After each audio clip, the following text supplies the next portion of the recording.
The saloon doors burst open, swinging on their hinges like the start of a bad omen. Smoke, laughter, and the sour scent of whiskey clung to the air. At the center of the chaos stood Sheriff Dugan, a man whose grin was as wide as his cruelty. "Choose any woman you want, cowboy," he bellowed, voice slicing through the piano's dying tune. The room quieted, all eyes turning to Jack Callahan, the drifter, the gun hand, the man who didn't belong anywhere.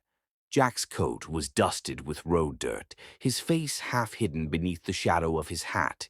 He'd come to Copperhorn for a drink, not a duel.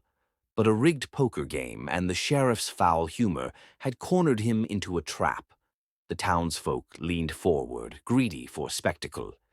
Dugan's gold tooth flashed as he slapped the table. "You win. You ride free. You lose. You marry one of our ladies." The laughter rippled like wildfire.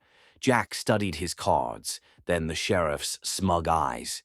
He could win, but something in him shifted, a tiredness deeper than the desert itself. He laid his hand down, slow and deliberate. "Guess I lose." "Then pick your bride," the sheriff sneered. Jack's gaze swept the room until it landed in the far corner.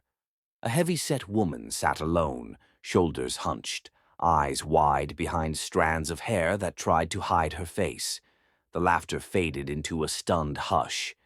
"I'll marry her," Jack said softly. The sheriff blinked. "The obese girl." Jack tipped his hat. "That's the one." For a moment, the saloon seemed to forget how to breathe. Then thunder cracked outside, a hard wind slamming the shutters. Jack didn't flinch. He just smiled, thin, calm, and dangerous. Tomorrow would be their wedding day. Morning light slanted through the chapel windows, painting the wooden pews in bands of gold and dust. Jack stood at the altar, hat in hand, his face unreadable. The town had shown up in full force, eager for ridicule disguised as celebration. Whispers slithered through the crowd like snakes in dry grass. Then the door opened and Mary Lou stepped inside. Her dress was plain, patched in places, the white fabric trembling around her like fragile courage. She didn't look up. Jack watched her approach, feeling the weight of every mocking stare she'd endured, every cruel laugh echoing in the hollow of her silence. When she reached him, she hesitated, hands shaking. He offered his own, rough and steady. "You ready?" he murmured. Her eyes flickered up, blue, uncertain and full of disbelief. "Why me?" Jack smiled faintly. "Because no one else ever saw you." The ceremony passed without music, without joy, just the sound of paper vows and restless boots. When it ended, the sheriff forced a grin, but his eyes betrayed confusion. Jack tipped his hat again, helping Mary Lou into his wagon. The crowd's laughter followed them only a short while before fading into the distance. At her small cabin, she stood in the doorway, unsure if she should speak. Jack carried in her things without a word. When he finally broke the silence, his tone was soft, almost fragile. "I don't need much. Just peace and maybe someone to share it with." Her lips trembled into a shy smile. She burned the stew that night and he laughed, a low, genuine sound that startled them both. For the first time, the silence between them felt warm.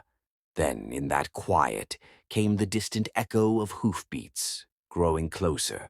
Final confrontation and resolution. The last outlaw bursts in, gun drawn. The boy screams. Evelyn steps forward. No hesitation. A single shot echoes. Smoke curls from her barrel.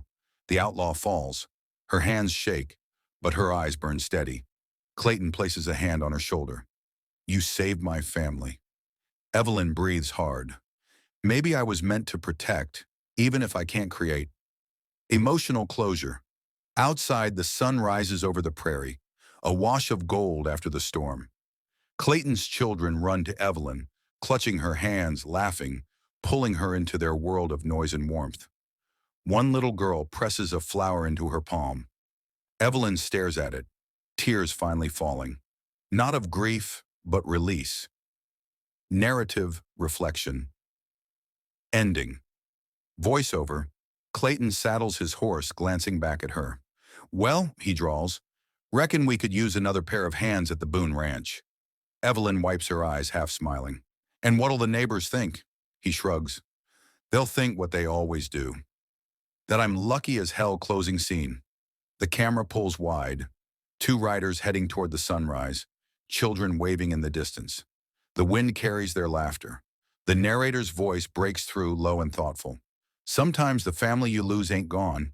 It just finds you again. In dust, in danger, in someone's open smile. Call to action, meta outro. If this story moved you, don't forget to like, subscribe, and share your thoughts in the comments. Out here in the Wild West, stories like this keep the campfire burning.